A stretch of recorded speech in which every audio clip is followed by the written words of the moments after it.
So here's our new front sprocket, and it just simply threads on like that onto the spline.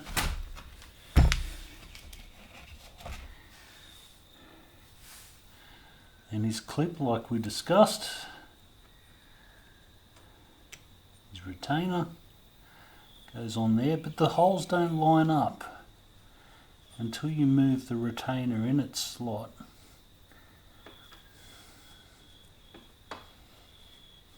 There we go, like so.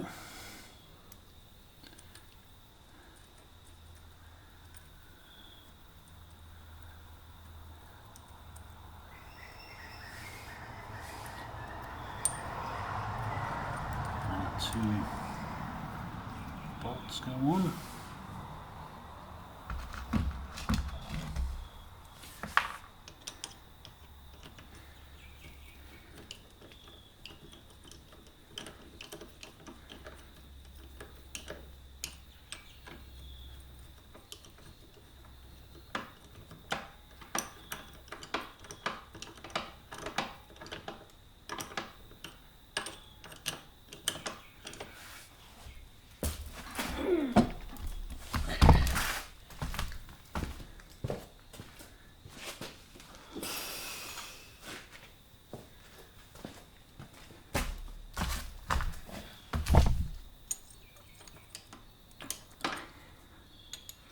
I'm using a spanner just so you get a feeling of how very little I'm turning that. That's gone to finger tight.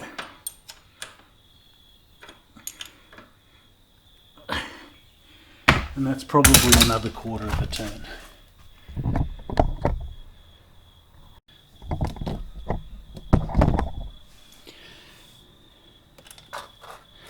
Okay, so easiest way to thread a chain, in my opinion.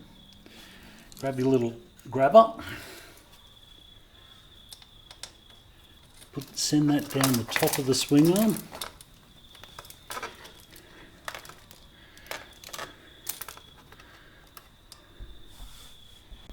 so you can see that in there. Grab your chain, put it onto the sprocket,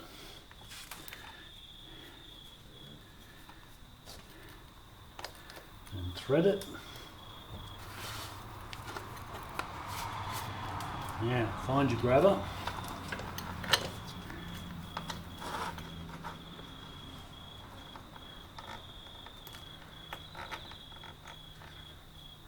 and grab the chain,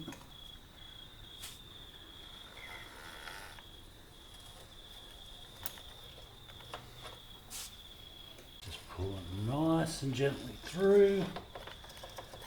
Like that the other side.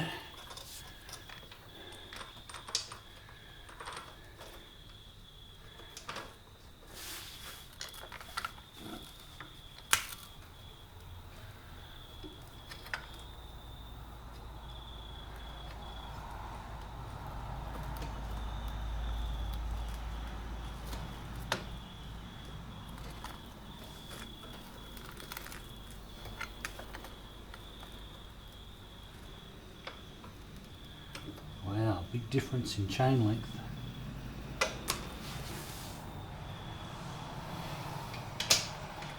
We'll put that in gear. Put the bike in gear.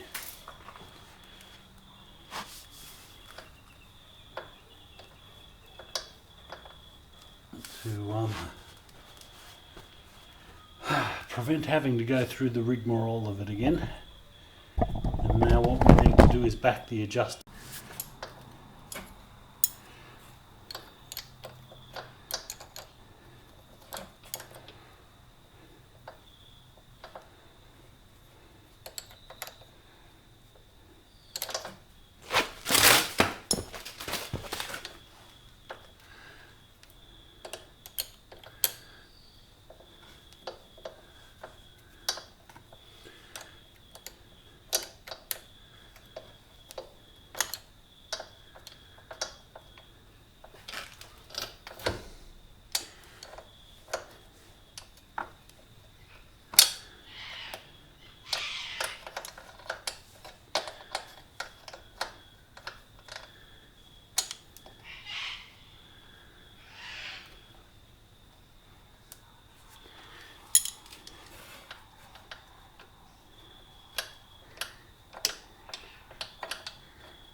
Okay, so I've backed that adjuster right back. And I'll push the wheel right forward as far as it'll go.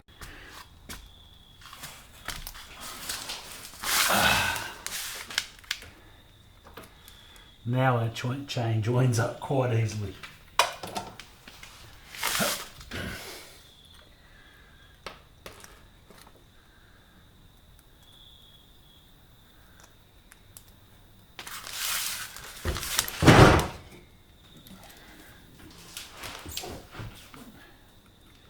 I'll try and keep my big head out of the way.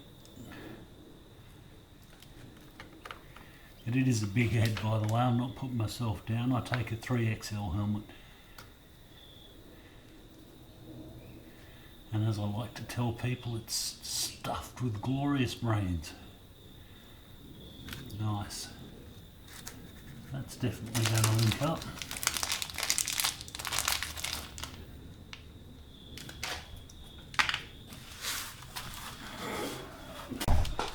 Okay, so just put a little bit of little smear of grease on our chain to get it going on our joining link.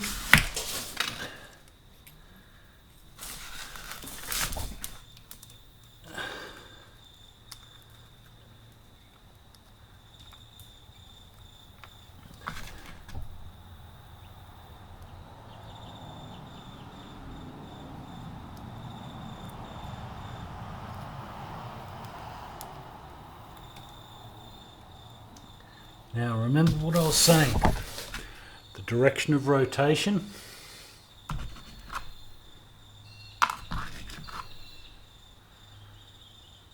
So our joining link goes like that.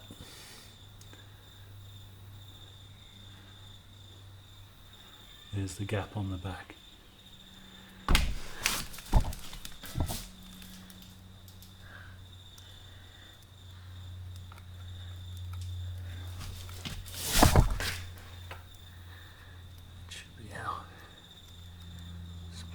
There.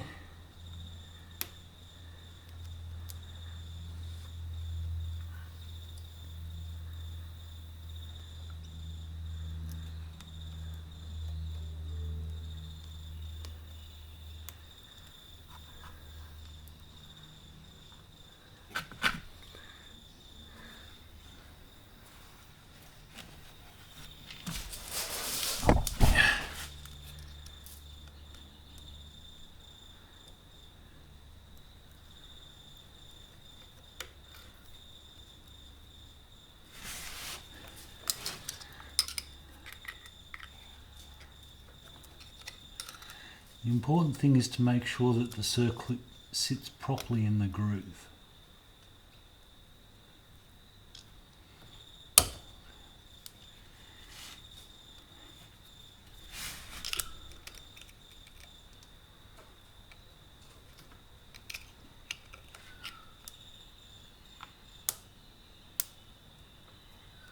I don't know if you guys could hear that click.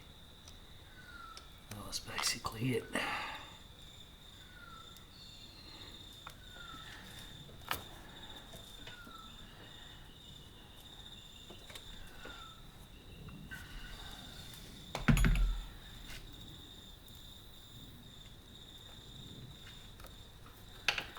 Okay, starting to mean business now, isn't it?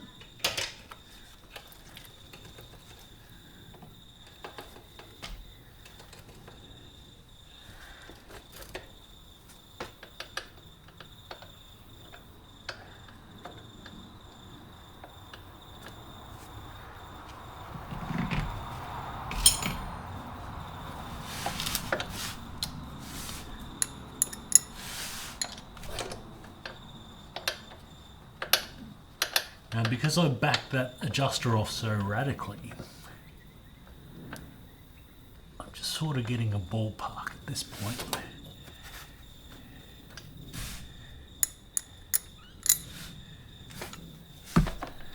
So I'm guessing about there.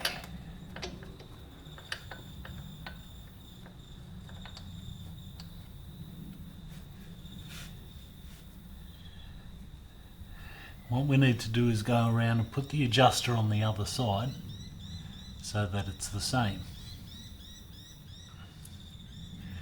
Now you guys probably can't see this particularly well, but you will see it on your own bike. There are graduations, little lines. There's one, there's one, there's one. There'll be another one here. And the idea is to make both sides exactly the same, using that straight edge against these lines. So for example, if this was 1, 2, 3.5 lines, then the other side should be 3.5 lines as well. So we've got that space there. Let's go around to the other side.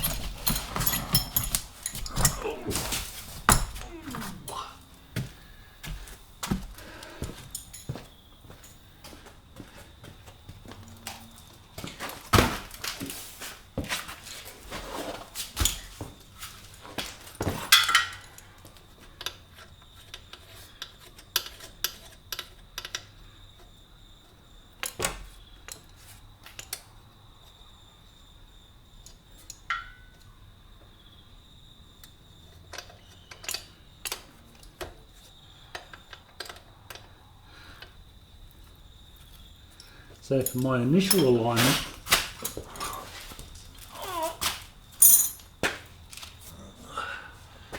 I've really just gotten that gap there the same on both sides. Now hopefully you guys can see the markings that I'm talking about. 1, 2 and 3, and they keep going. 4, 5, 6, 7, 8 and so on. So you're lining that flat edge up to those lines. Now sometimes it doesn't line up exactly on one line. It might be 1 line and 2 millimeters. As long as it's the same both sides. If you're at 1 line and 2 millimeters this side, then be 1 line and 2 millimeters on the other side. Both sides look exactly the same, except this side doesn't have an exhaust pipe in the way. Now your chain should be tensioned so that there is about 20 millimeters of movement there in the middle.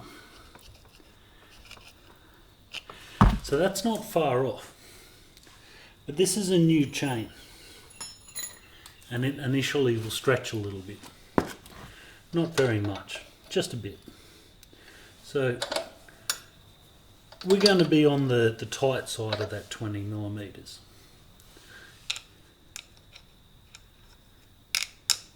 Like that. So that's exactly 20 millimeters, so to speak. I would not be too concerned when retensioning a chain if it was 25 or something like that, but because it's a new chain, we have to make sure that it is tight to cater for that initial stretch.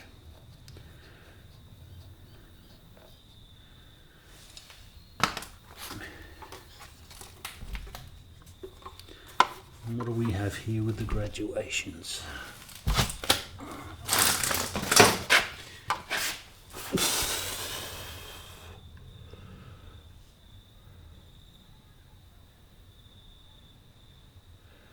So nearly on the 4th one. Not quite, but nearly. About 1 millimeter off it. So I'll go on to the other side.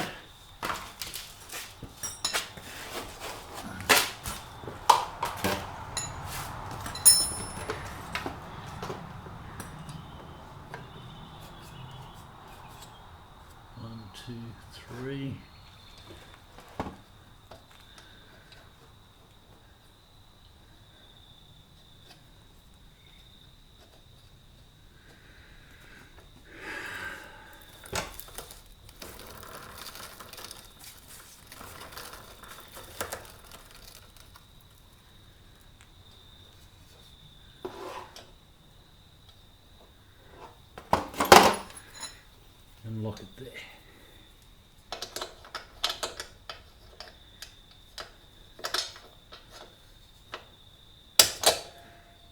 pretty good. And we tighten. Finally, we tighten up the axle nut.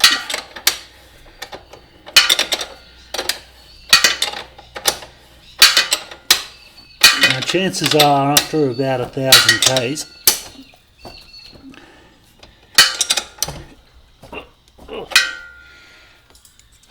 we're going to have to retension that chain, but we'll cross that bridge when we come to it.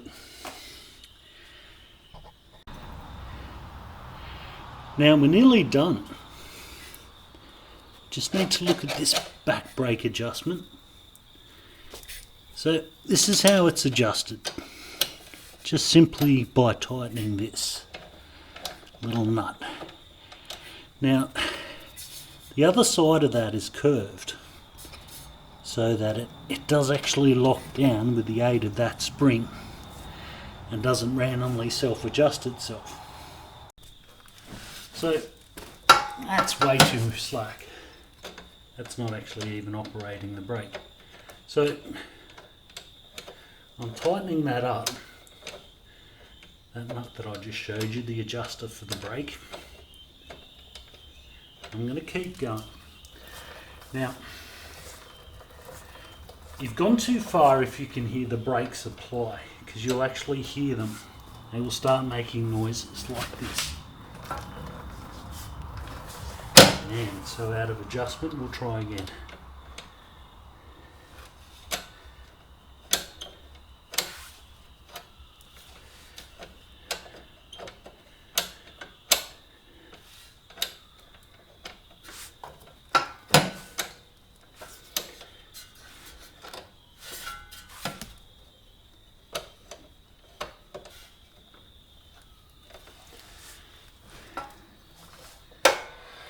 You hear that noise? When you start hearing that, you've adjusted your brake too far.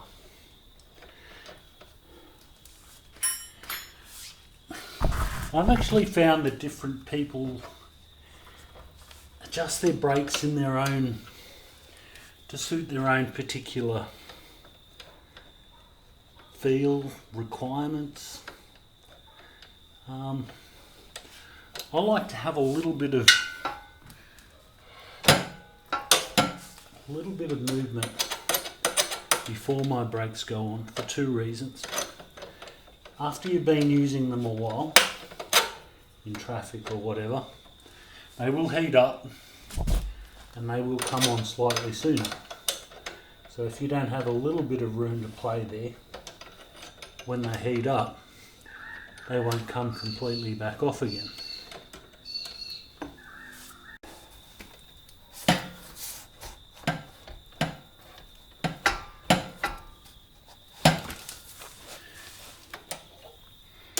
You seem to be fairly close there. So I'm moving that down about 10 millimeters and the brakes are starting to apply.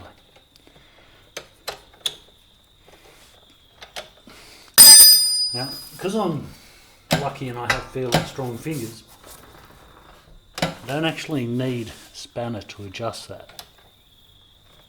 So as I drive along, I'll fine tune that brake.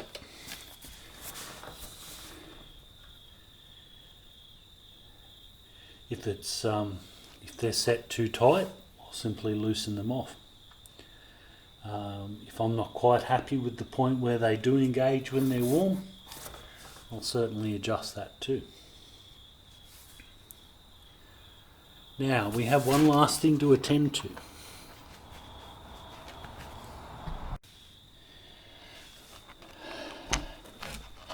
Of course, we all remembered the cover for this, didn't we?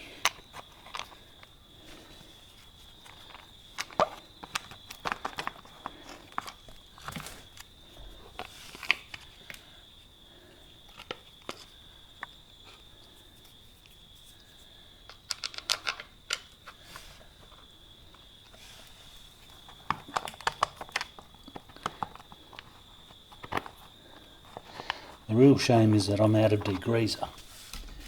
I have about 2 squirts left and I'm saving it for my hands.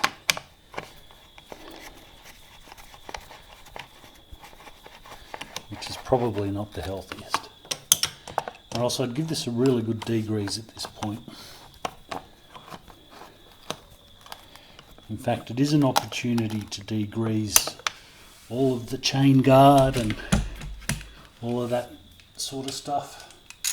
But when you use degreaser, particularly around your back sprocket, be very careful because the wheel bearings are very close to the back sprocket.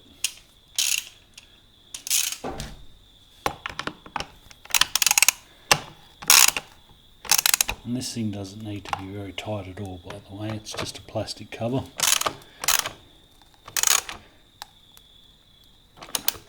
But yeah, it would have been nice to degrease it. But I do need this thing back on the road. This is actually one of my main forms of transport after all.